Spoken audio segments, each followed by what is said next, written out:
for over a year, thanks to the pandemic, right? Some Americans who want to travel now as countries are slowly reopening to tourists, well, some are realizing their passports have expired, but getting a new or renewed passport has become, should I say, a very lengthy process, to say the least.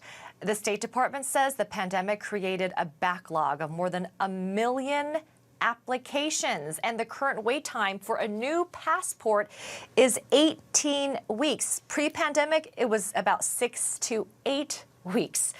Joining me to talk about what in the world is going on is David Alwadish. He is the founder of ItsEasy Passport and Visa. You might want to change your name to It's Not So Easy right now. So thank you so much for joining us this morning.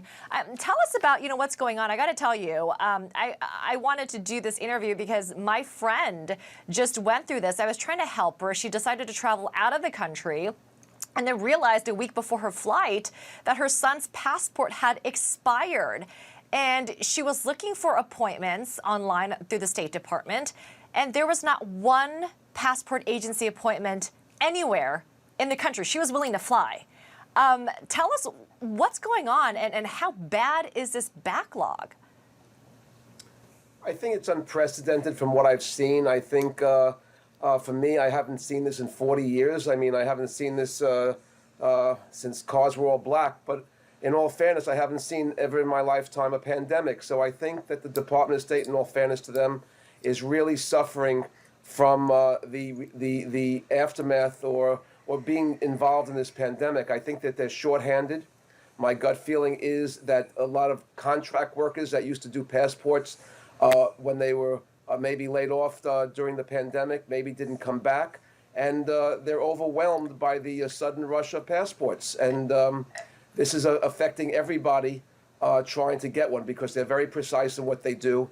And I just do know that nobody moves as many passports during the good times like the Department of State. So in all fairness, I have to say this is just a pandemic thing. Yeah.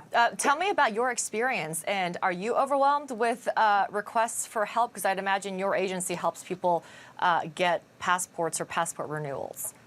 Yes, on my cell phone, I personally got about 200 to 300 text messages and phone calls yesterday.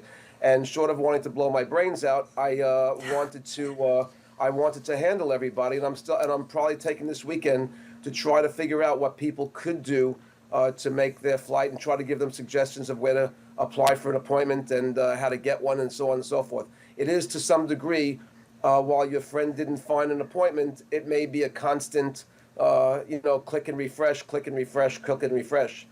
Things do pop up. But again, they're just shorthanded and there's just nothing what they can do. So in terms of advice about what people can do? Yep, I think that you're also going to have to try to think about not looking to go in your local town. I think you're going to have to. People are flying all over the country. I've people from Alaska traveling to Colorado. New York is traveling to New Hampshire. They're driving up. To Buffalo. They're going to New Orleans. They're traveling all over the country to get a passport, not necessarily in their own backyard. Yeah, and I know a lot of local Congress people's offices are being inundated with calls as well, regarding asking for help. But we're going to leave it there. David Alwadish, thank you for your time. We'll be right back. Thank you so much.